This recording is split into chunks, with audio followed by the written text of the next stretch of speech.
Meu nome é Júlia, tenho 22 anos. Moro sozinha em um apartamento pequeno, mas super organizado, perto do campus da minha universidade, um lugar que tem sido meu refúgio nos últimos 4 anos. Acabei de me formar em ciência de dados e consegui um ótimo emprego como analista, uma conquista pela qual ralei muito. Minha vida gira em torno de procurar padrões no barulho, de buscar a lógica no caos, uma habilidade que eu logo teria que aplicar à minha própria família. Dizem que sangue é mais espesso que água, mas não te contam o que fazer quando esse sangue parece diluído por anos de negligência. Minha família escolheu uma viagem de luxo para Fernando de Noronha em vez da minha formatura, o marco mais importante da minha vida até agora.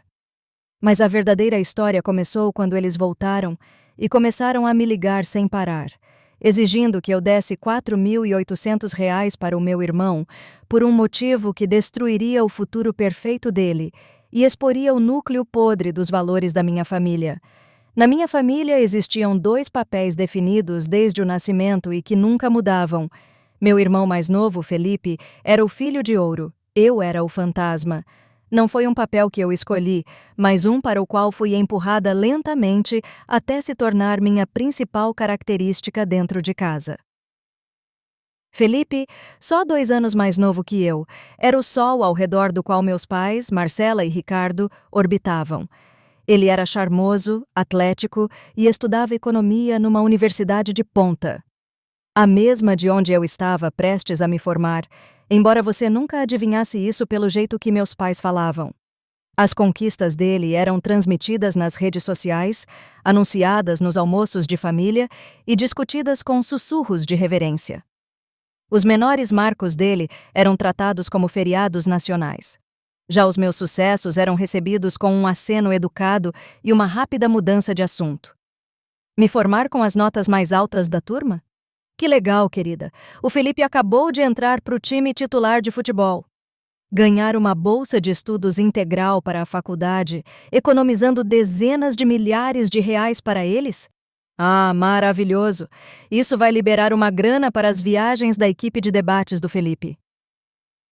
Foi uma erosão lenta e silenciosa da minha presença.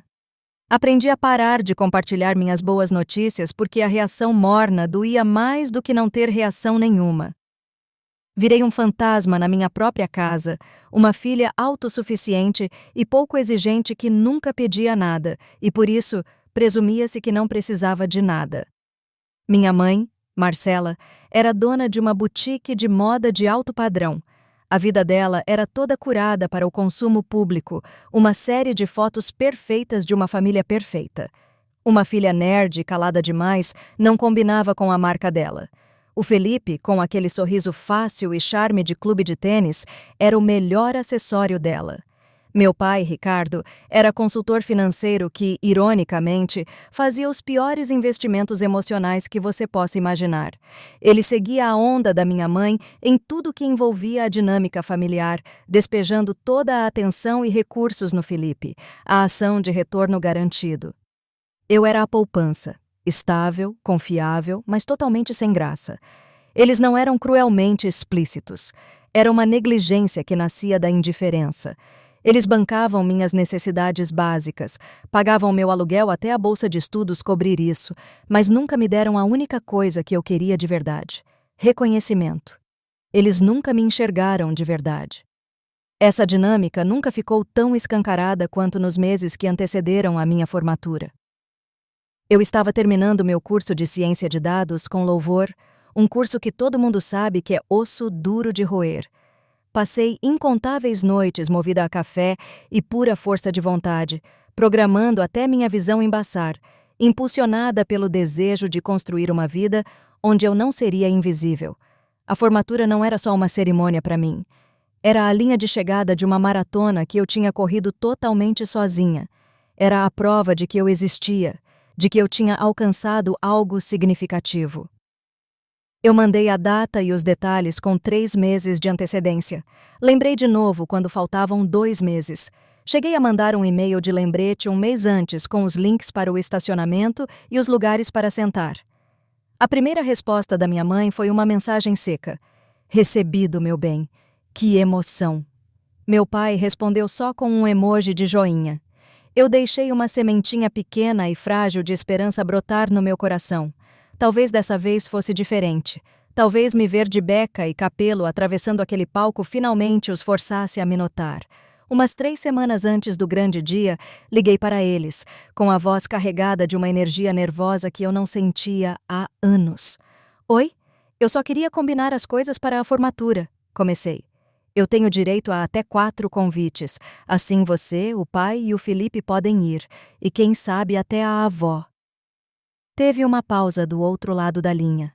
Depois a voz da minha mãe, coberta por uma hesitação estranha, quase culpada.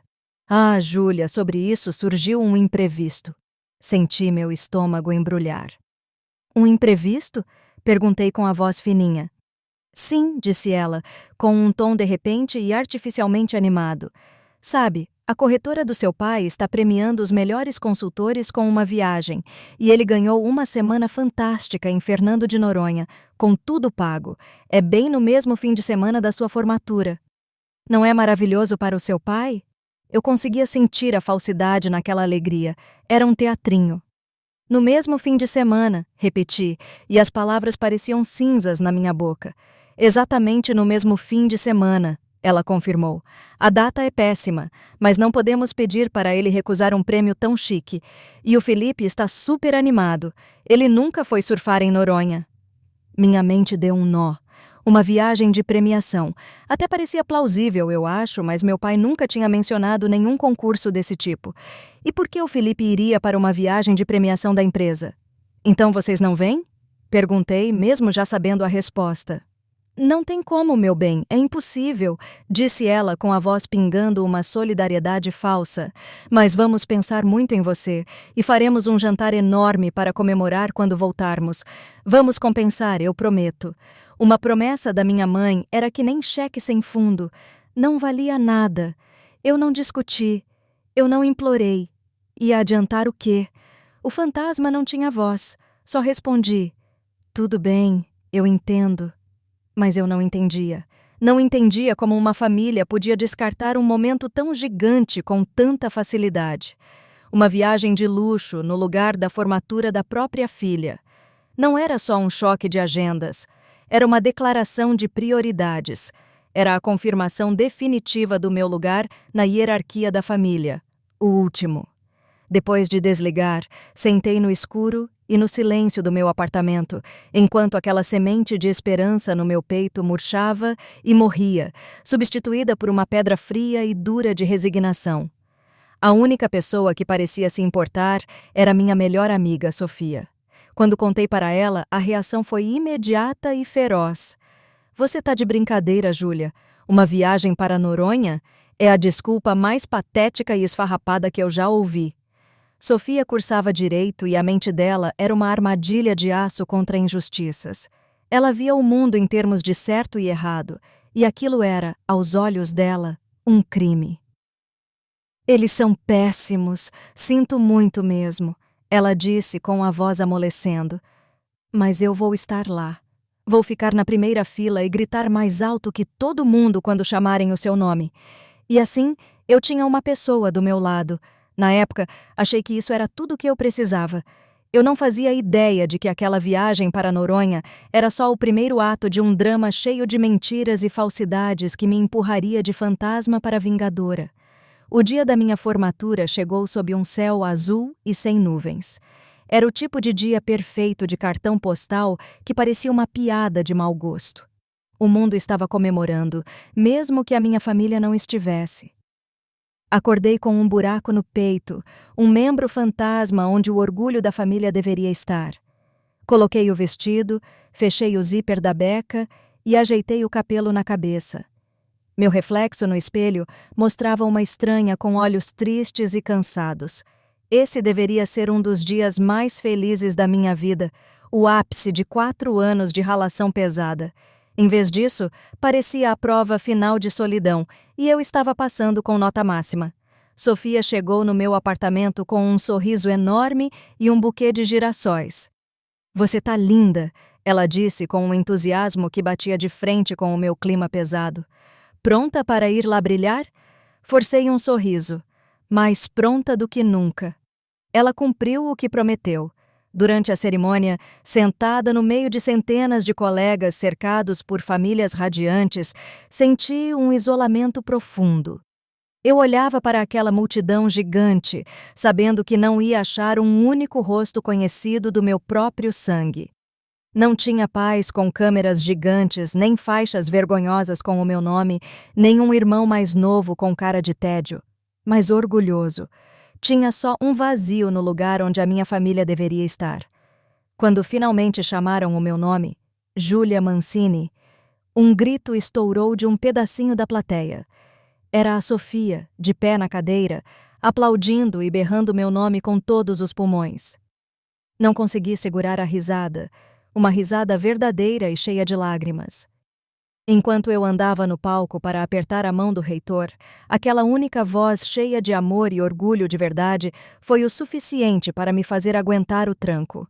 Foi uma boia salva-vidas num mar de indiferença. Ela era a minha família naquele dia. Depois da cerimônia, tiramos fotos na frente dos monumentos do campus. A Sofia me fez posar com o diploma, jogar o capelo para o alto, criando as memórias que os meus pais tinham terceirizado para ela. Beleza, agora olha o celular. Ela falou enquanto a gente ia para um barzinho ali perto comemorar. Vai ver, eles mandaram uma mensagem fofa ou algo do tipo. Peguei o celular com um aperto no peito. Não tinha olhado para ele o dia todo, para evitar a decepção inevitável. Tinham algumas mensagens de parabéns de parentes distantes e amigos, mas do meu núcleo familiar, nada. Nenhuma ligação, nenhuma mensagem, nem mesmo um parabéns genérico. Meu coração, que tinha dado uma levantada tímida graças à alegria da Sofia, afundou de novo naquele lugar conhecido e pesado. Eles não tinham só perdido a cerimônia, eles tinham esquecido que eu existia o dia inteiro. Nada? A Sofia perguntou, com o rosto marcado por descrença e raiva. Só balancei a cabeça, sem conseguir falar por causa do nó na garganta. Ok, chega disso, ela decretou, com aquela indignação típica de quem faz direito. Eles oficialmente passaram do limite de negligentes para monstruosos. A gente vai ter o melhor almoço de comemoração de todos os tempos e não vamos gastar mais um segundo pensando neles hoje. Pedimos champanhe e entradas caras, e por algumas horas consegui espantar a tristeza. A Sofia era a rainha da distração, me contando histórias sobre os professores de direito e me fazendo rir até doer a barriga. Quando voltei para o meu apartamento naquela noite, estava acabada emocionalmente, mas agarrada ao calor da amizade dela. Arranquei os saltos e me joguei no sofá. O silêncio do meu apartamento aumentava o vazio que eu sentia. Meu celular vibrou na mesa de centro. Olhei e vi uma notificação. Um novo recado na caixa postal. Era do meu pai. Um turbilhão de emoções me atropelou. Um pingo de esperança de que pudesse ser um pedido de desculpas, logo apagado pela realidade cínica da nossa relação. Com as mãos tremendo, fui escutar a mensagem. A primeira coisa que eu ouvi não foi a voz dele, mas o barulho do vento e uma música animada de fundo. Era uma ligação que o celular fez sem querer do bolso dele. Ele claramente estava na praia. Dava para ouvir o som rítmico da prancha cortando as ondas e o falatório abafado das pessoas ao redor. Eu já ia desligar quando escutei a voz da minha mãe, surpreendentemente nítida. Ricardo, você lembrou de ligar para a Júlia? Ela perguntou com um tom super leve e despreocupado. Ah, verdade. A voz do meu pai respondeu, distante e distraída. Mando uma mensagem para ela mais tarde. O Felipe já pegou aquela onda gigante? Minha mãe riu, um som animado e totalmente em paz. Pegou sim. Ele tem um talento natural, é claro. Já tá até falando em entrar pro clube de surf da universidade. Vamos ter que comprar todos os equipamentos novos para ele. Aí a voz do Felipe entrou, ofegante e empolgada. Mãe, pai, vocês têm que ver isso. O instrutor disse que minha técnica é perfeita. A gente pode voltar amanhã antes de ir embora? Claro que sim, meu amor, respondeu minha mãe de um jeito doce. Tudo o que você quiser. O recado tinha uns 30 segundos. 30 segundos da minha família se divertindo horrores sem dar a mínima para mim. A promessa do meu pai de mandar uma mensagem mais tarde foi o tiro de misericórdia. Não era que ele tivesse esquecido, era que eu ficava para escanteio, uma tarefa numa lista de afazeres que ele ia resolver uma hora dessas. Pelo visto, a formatura para a qual eu ralei por 4 anos era menos importante do que a técnica perfeita do meu irmão pegando uma onda. Escutei o recado uma segunda e depois uma terceira vez. O tom casual e de pouco caso, a risada solta, o jeito natural como eles colocavam a diversão passageira do Felipe acima da maior conquista da minha vida. Tava tudo ali. Não foi um mal-entendido ou um errinho à toa, era o que eles eram. Aquela ligação não foi um acidente, foi uma revelação. Era a verdade nua e crua do meu lugar no mundo deles. Salvei a gravação. Eu não sabia o porquê na hora, mas meu instinto dizia para guardar. Parecia uma prova. Sentada ali com o meu vestido de formatura, o silêncio do meu apartamento agora era um testemunho gritante da ausência deles. A tristeza dentro de mim começou a azedar. Lentamente, mas sem volta, foi endurecendo e virando outra coisa. Era uma raiva fria e silenciosa. O fantasma estava começando a sentir uma faísca pegar fogo. Eles tinham feito a escolha deles, tinham decidido quem importava, e naquele momento, ouvindo os sons das férias em família perfeitas deles, eu comecei a fazer a minha própria escolha. A semana seguinte à formatura foi um furacão. Assinei o contrato de um apartamento novo mais perto do trabalho, empacotei minha vida de estudante e foquei no futuro.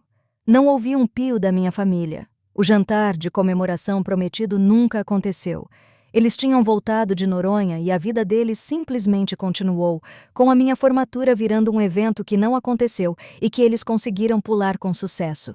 Vi as fotos nas redes sociais, os 3 sorrindo com as roupas de surf caras, posando na frente das falésias maravilhosas. A legenda da minha mãe dizia: uma viagem incrível e merecida para os meus 2 homens favoritos, a família em primeiro lugar. Abençoada. A ironia foi tão amarga que doeu nos meus dentes. Comecei no meu emprego novo como analista de dados. Era tudo o que eu esperava. Desafiador, envolvente e cheio de gente brilhante e parceira. Pela primeira vez, eu me sentia vista e valorizada pelas minhas capacidades. Meu trabalho era minucioso, meus relatórios eram certeiros e meu chefe estava impressionado. Eu estava construindo um mundo onde o meu valor não era determinado pela atenção passageira dos meus pais. Eu estava me curando pedaço por pedaço, provando para mim mesma que não precisava da aprovação deles para ter sucesso. A raiva fria que senti na noite da formatura tinha virado uma determinação de ferro. Decidi cortar o contato ao mínimo. Eu não ia ligar, não ia mandar mensagem, e deixaria que eles dessem o primeiro passo, se é que algum dia fariam isso. Passaram-se 2 semanas de um silêncio maravilhoso. Aí, numa terça de manhã, o celular tocou. Era minha mãe. Fiquei encarando a tela com o coração acelerado num misto de receio e uma curiosidade mórbida. Deixei cair na caixa postal. 1 minuto depois, tocou de novo, e de novo, e de novo. Quando chegou a minha hora do almoço, eu tinha 17 chamadas perdidas da minha mãe e 6 do meu pai. Essa quantidade de ligações era um alarme vermelho. Minha família nunca me ligava tanto assim, a não ser que fosse uma emergência absurda.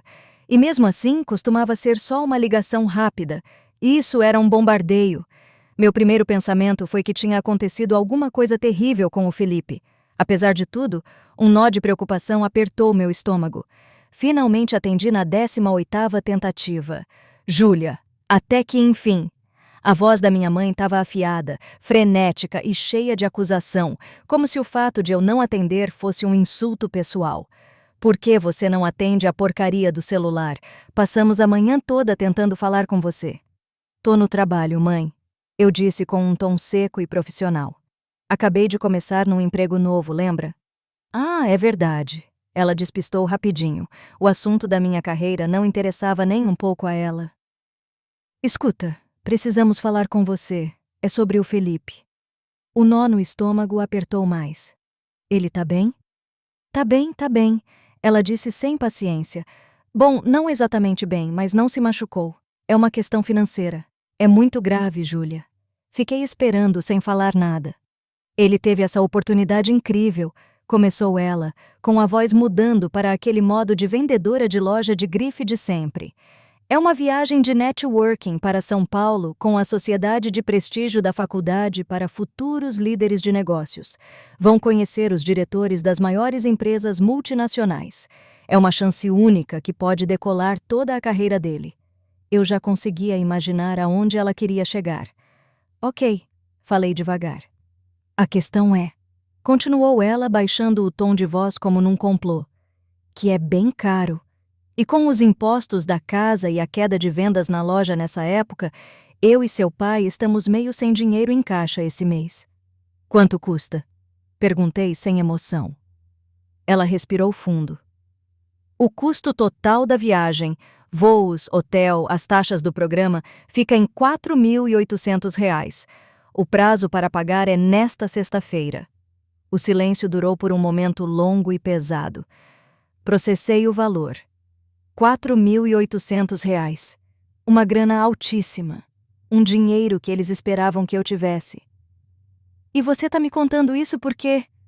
Cutuquei, mesmo já sabendo a resposta. Bom, a gente precisa que você ajude, ela disse, como se fosse a coisa mais óbvia do mundo. Eu e seu pai pensamos, já que você teve aquela bolsa de estudos e não tem dívidas da faculdade e acabou de começar nesse trabalho novo, com certeza deve ter umas economias. Precisamos que você empreste esse dinheiro para o Felipe. Não foi um pedido, foi uma ordem. A cara de pau daquilo tudo era de cair o queixo. Eles tinham furado a minha formatura por uma viagem de luxo, me ignoraram por semanas, e o primeiro contato de verdade deles era para pedir a mim, a filha que eles sempre largaram de mão, que bancasse as ambições do filhinho de ouro. Vocês querem que eu dê R$ 4.800 para o Felipe? Deixei claro, querendo ouvir ela falar de novo. Isso, ela disse com a voz tensa de impaciência. É pelo futuro dele, Júlia. É o que as famílias fazem. A gente se apoia. Ele vai te devolver, claro. Um dia. Não, eu falei. Falei a palavra em voz baixa, mas soou como um trovão na nossa conversa. O quê? O que você disse? Ela gaguejou, em choque real. Eu disse não, repeti com a voz mais firme. Eu não vou dar R$ 4.800 para o Felipe. Minha mãe ficou em silêncio por um segundo, e aí o tom dela foi de desesperada para furiosa. Acho que você não tá entendendo, Júlia. Isso não é uma opção. O futuro do seu irmão tá em jogo. Depois de tudo o que fizemos por você... Eu cortei ela no meio, a determinação de ferro no meu peito derretendo para revelar a raiva fervendo embaixo. Vocês nem na minha formatura foram surfar, nem me ligaram.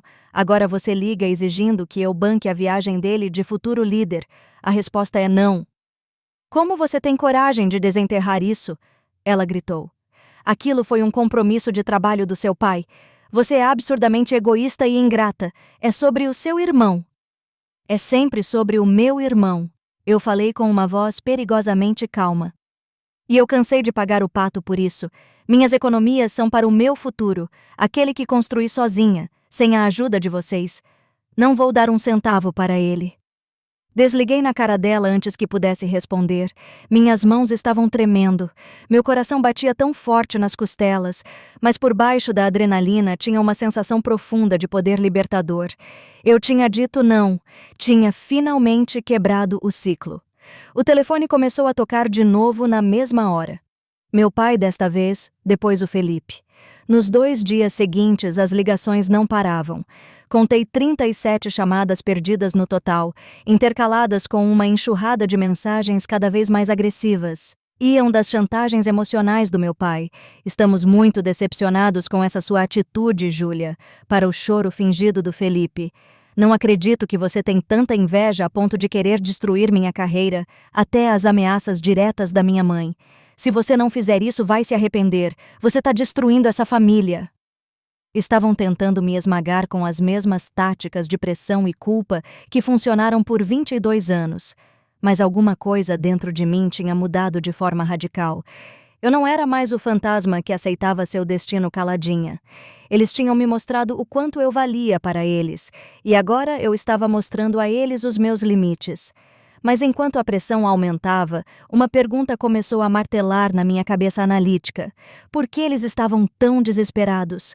Uma viagem de networking, por mais útil que fosse, não parecia uma questão de vida ou morte. Tinha alguma coisa na intensidade daquele pedido que não batia. O valor, R$ 4.800, parecia muito específico. Meu cérebro de analista ativou o modo automático. Tinha uma variável faltando nessa equação, uma peça do quebra-cabeça que eu não estava conseguindo enxergar. E de repente fiquei determinada a descobrir.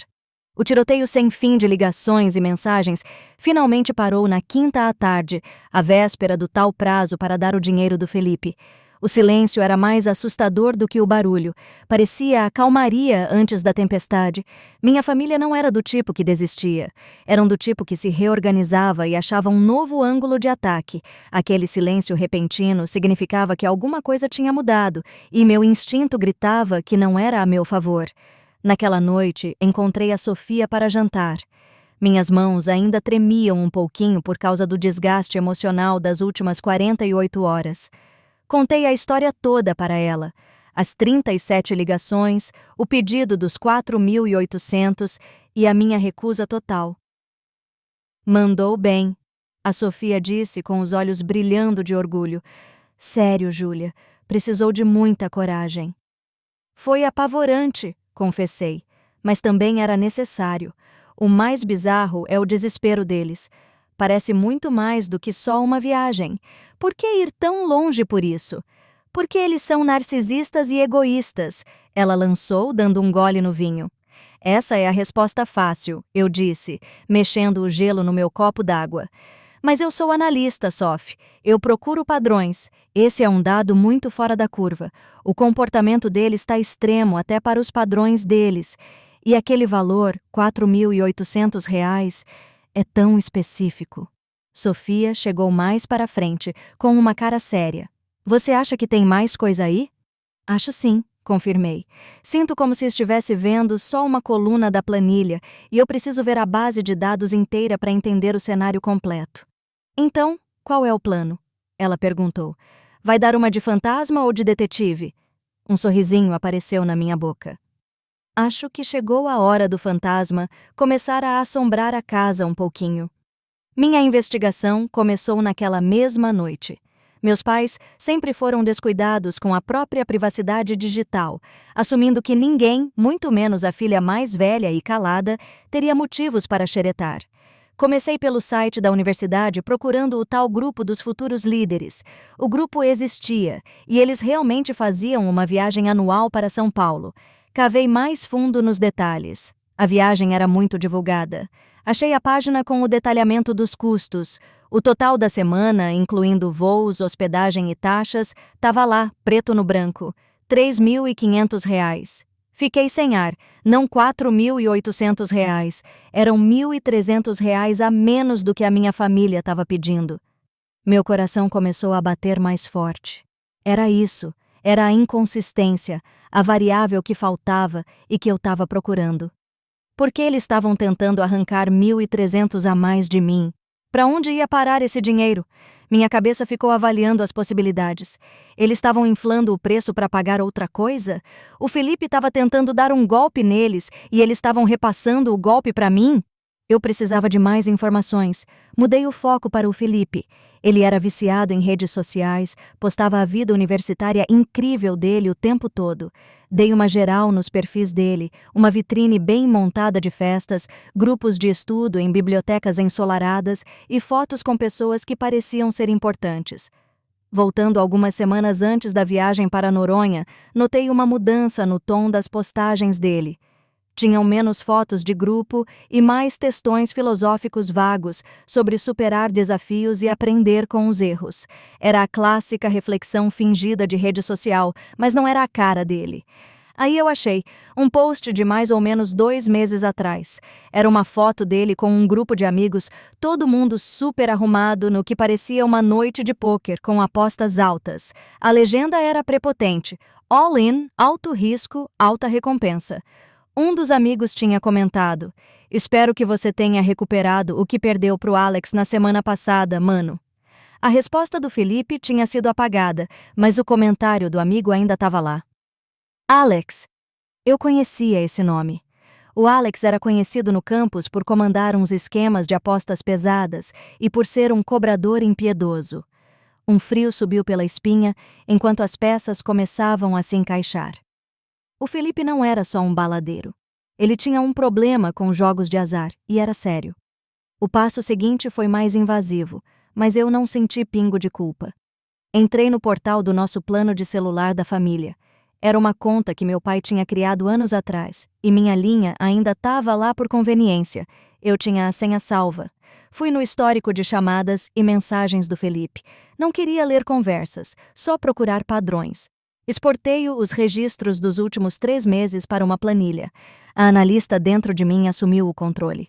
Ordenei os dados, filtrando por números frequentes que não estavam na agenda dele. Um número se destacou. Ele tinha ligado para esse número mais de 50 vezes no último mês, a maioria de madrugada. Dei um Google rápido com o número. Estava vinculado a um celular pré-pago sem registro, mas num fórum de alunos alguém comentou que aquele número era do Alex, o cara do pôquer. O quebra-cabeça estava quase montado. O Felipe estava com uma dívida pesada de apostas. Provavelmente perdeu uma grana alta para o Alex e estava sofrendo pressão para pagar. A historinha da viagem para São Paulo era a cobertura perfeita. Era um evento que existia, o que deixava a história realística. Mas ele inflou o valor para cobrir a dívida dele. Passou a perna nos nossos pais e agora eles estavam tentando passar a perna em mim. Os 3.500 serviam para a viagem que ia manter a pose dele de filhinho de ouro. E os 1.300 extras eram a primeira parcela para pagar o agiota. E o resto da dívida? O valor total provavelmente era bem mais alto. Me toquei que aqueles 4.800 deviam ser só a parte mais desesperadora, mas ainda faltava uma peça. Como tudo isso se ligava à viagem para Noronha? Fui para o calendário acadêmico da universidade. Procurei a página de bolsas de estudos da Faculdade de Economia. O Felipe era bolsista da prestigiada Bolsa de Liderança da Reitoria nos últimos 2 anos. Era uma bolsa integral, dada a alunos com rendimento acadêmico excepcional e uma integridade pessoal impecável. Cliquei nos requisitos. Para não perder o benefício, o aluno tinha que manter a média acima de 9 e, mais importante de tudo, não ter nenhuma infração disciplinar. Aí eu vi. O prazo limite para pedir a renovação da bolsa para o ano que vem era naquela mesma sexta-feira, exatamente o mesmo dia que vencia o dinheiro da viagem para São Paulo. De repente, uma nova teoria, bem mais cabulosa, se formou. E se a viagem para São Paulo não fosse o alvo principal? E se os 4.800 não fossem nem para a viagem e nem para a dívida, mas para outra coisa? E se o currículo do Felipe, que era a fundação de todo o status de filho de ouro, estivesse na berlinda? A aposta era só o sintoma de um problema muito maior. Ele estava desesperado e perdendo a noção. O que mais ele teria sido capaz de fazer? Lembrei do tom surtado da minha mãe, da pressão esquisita do meu pai. Não era só uma questão de manter a fama de bom moço do Felipe.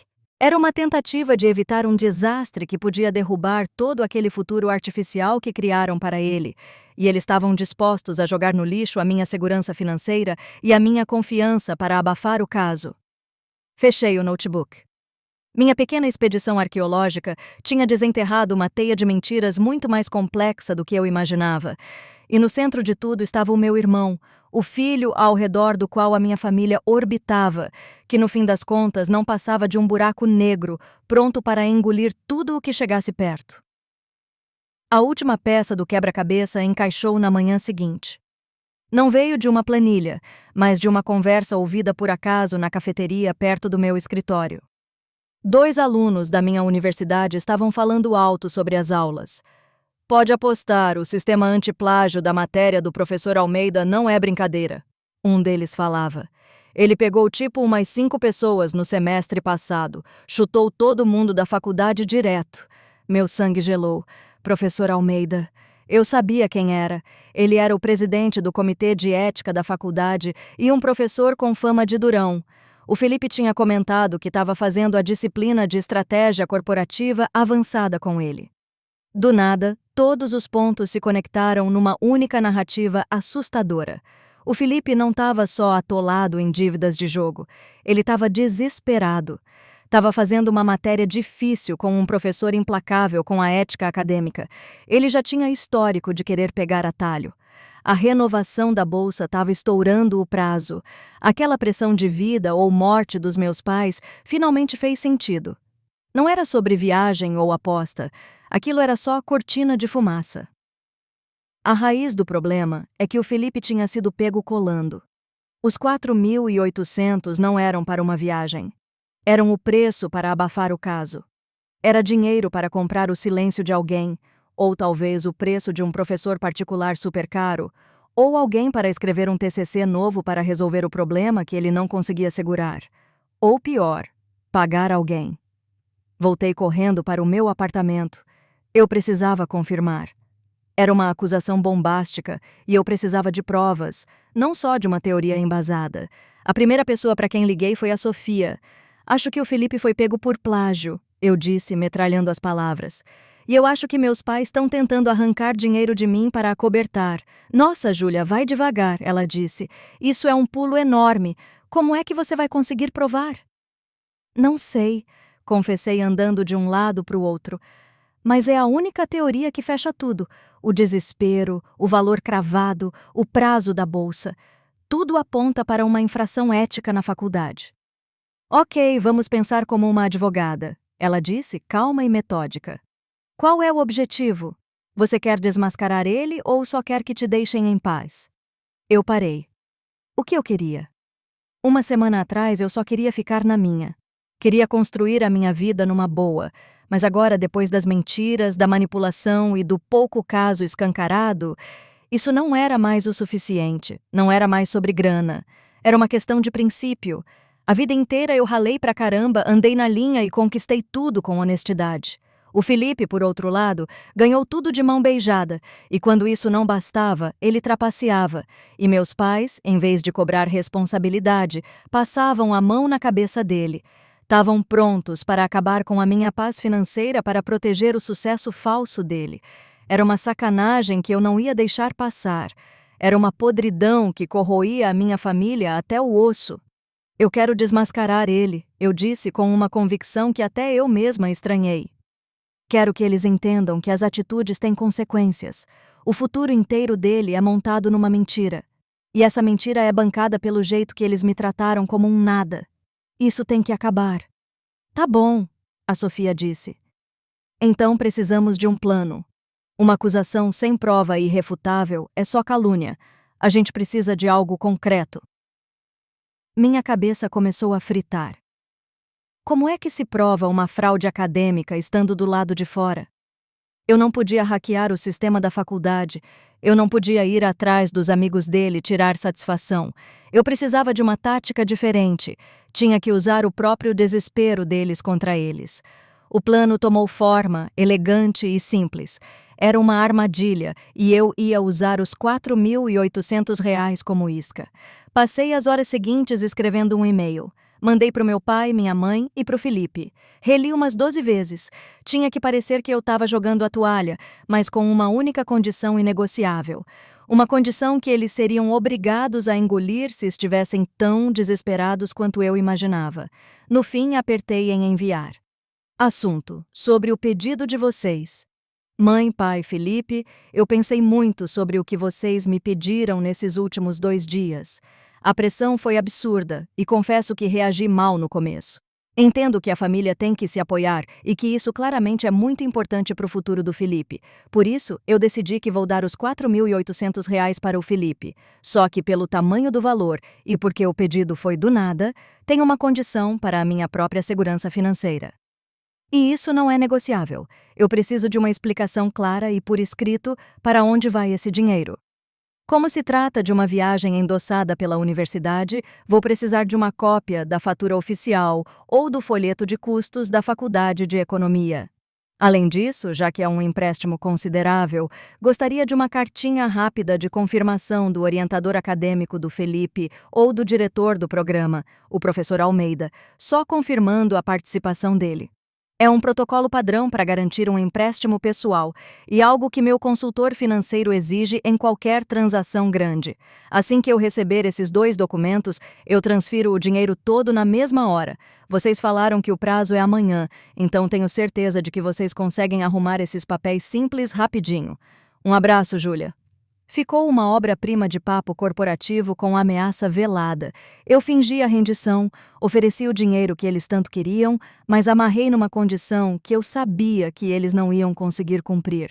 Se a grana fosse mesmo para a viagem de São Paulo, mandar um boleto e uma confirmação ia ser mamão com açúcar. Mas se fosse para cobrir um escândalo acadêmico justamente com o professor Almeida, pedir para ele mesmo uma carta de confirmação seria impossível. Era checkmate. Eu estava pagando para ver o blefe deles em grande estilo. Agora era só sentar e esperar. A bola estava no campo deles. Eles podiam confessar a mentira e sair com uma mão na frente e outra atrás, ou insistir na aposta e cair direto na minha armadilha.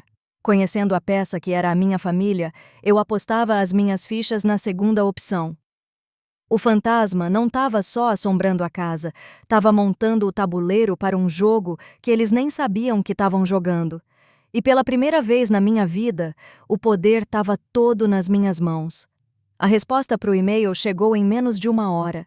Foi uma ligação do meu pai. A voz dele, que sempre foi tão segura e arrogante, estava espremida. Júlia, ele começou. Eu e a sua mãe lemos o e-mail. Que bom que você pensou melhor. É uma decisão de peso, falei, mantendo um tom totalmente neutro. Tive que mastigar bem a ideia.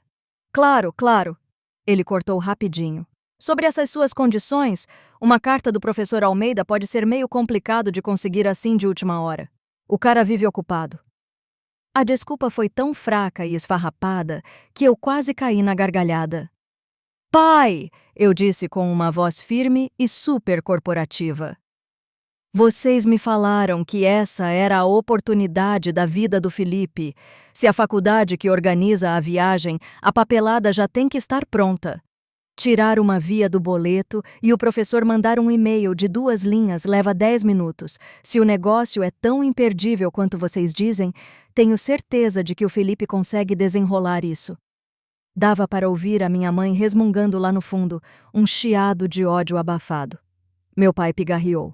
O pagamento é complicado. São vários portais diferentes. Então manda o link com o login e a senha. Eu devolvi de bate-pronto. Posso pagar direto para a faculdade. Fica até mais fácil. Checkmate. Bateu um silêncio longo e pesado do outro lado da linha. Tinha colocado eles contra a parede. Ao me oferecer para pagar direto para a faculdade, eu detonei completamente o teatro deles. Se a grana fosse para viagem nenhuma, eles iam aceitar na hora. Aquele silêncio era uma confissão escancarada.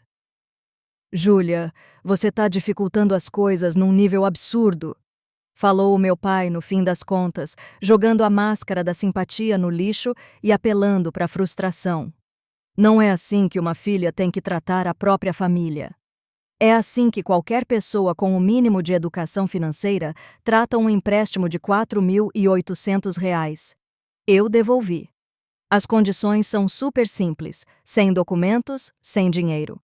A oferta acaba amanhã ao meio-dia. Desliguei com o coração saindo pela boca. A armadilha tinha fechado. O silêncio total deles pelo resto da noite confirmou tudo o que eu suspeitava. Eles não podiam mandar papelada nenhuma, porque ela simplesmente não existia. A viagem para São Paulo era cascata. A manhã seguinte era a tal da sexta-feira, o prazo final de renovação da bolsa. Às 11 da manhã, 1 hora antes do meu ultimato, o celular vibrou com uma mensagem de um número desconhecido. Beleza, você ganhou. Não preciso desse seu dinheiro, imbecil. Era o Felipe. A mensagem foi birrenta e coisa de moleque, mas era a bandeira branca dele pedindo arrego. Não tinham conseguido levantar o dinheiro. A fase 1 do meu plano estava concluída. Agora era a hora da fase 2. Eu tinha virado a noite anterior me preparando. Reúne tudo, a mensagem de voz salva lá do dia da formatura, os prints dos posts do Felipe sobre a aposta, o histórico de ligações com os números do Alex, a página oficial da viagem para São Paulo com o custo verdadeiro e um papel impresso com o meu e-mail e o fato de eles sumirem depois. Eu coloquei tudo numa pastinha organizada e super profissional. Era um dossiê das mentiras da minha família, montado com a frieza e a precisão cega de uma analista. Meu alvo não era atacar o Felipe direto. Seria um barraco inútil. Meu alvo era o sistema que passava pano para ele, a bolsa de liderança da reitoria, que tinha como pilar a integridade absoluta. Às 2 da tarde daquele mesmo dia, entrei no prédio da administração da Faculdade de Economia. Eu tinha marcado um horário não com o Almeida, mas com a diretora do Comitê de Bolsas, a doutora Martins.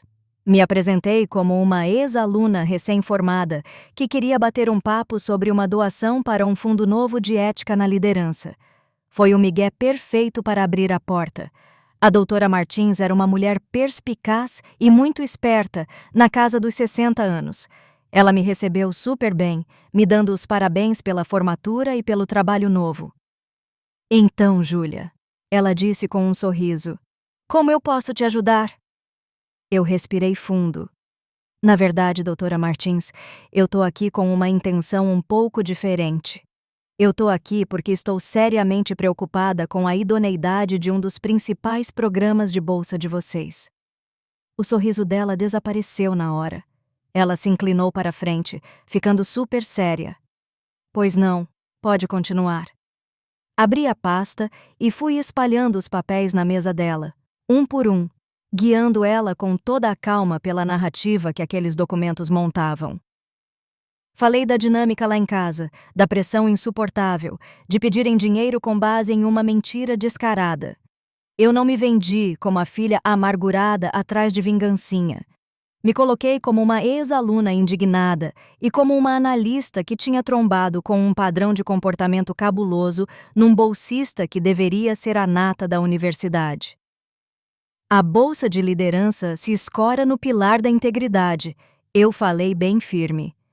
Eu me formei com bolsa e sei como isso muda a vida da gente. Esse dinheiro deveria ir para alunos que fazem por merecer, não só nas notas, mas no caráter. Mostrei para ela a diferença absurda de preço da viagem, as provas das dívidas de jogo e a pressão maluca da minha família para extorquir dinheiro por um motivo falso, tudo nos dias cravados antes de acabar o prazo da renovação. Eu não sei te dizer com toda a certeza para onde ia esse dinheiro, concluí, olhando bem no fundo do olho dela. Mas esse padrão todo de comportamento, essa enganação, esse desespero não batem com os valores de um futuro líder. Eu acredito que esses dados são mais que suficientes para vocês abrirem uma sindicância profunda sobre a idoneidade do meu irmão Felipe Mancini para continuar carregando o nome dessa instituição. A doutora Martins ficou em silêncio um tempão, com o olho correndo pelos documentos. O rosto dela parecia uma muralha de frieza profissional, mas eu conseguia enxergar um fundo de extrema preocupação ali. Ela catou o descritivo de custos reais da viagem e depois olhou o meu e-mail pedindo os comprovantes. A ficha dela caiu na hora. Ela reconheceu o modus operandi. Agradeço demais por você ter me trazido isso, Júlia. Ela finalmente falou, com o tom de voz pesado. Você me deu muita coisa para investigar. A gente leva a idoneidade dos nossos bolsistas muito a sério. Pode ter certeza absoluta de que vamos abrir uma auditoria total e urgente sobre isso. Quando saí daquela sala e encarei o sol brilhante da tarde, eu não senti aquela onda de vitória gloriosa de filme. Bateu um alívio de dever cumprido, silencioso e solene. Não fiz aquilo de maldade, fiz por uma necessidade de justiça. O Felipe fez as escolhas dele. Meus pais fizeram as escolhas deles. Eles construíram aquela família toda em cima de um alicerce de mentira e favoritismo descarado. A única coisa que eu fiz foi colocar um espelho na frente deles.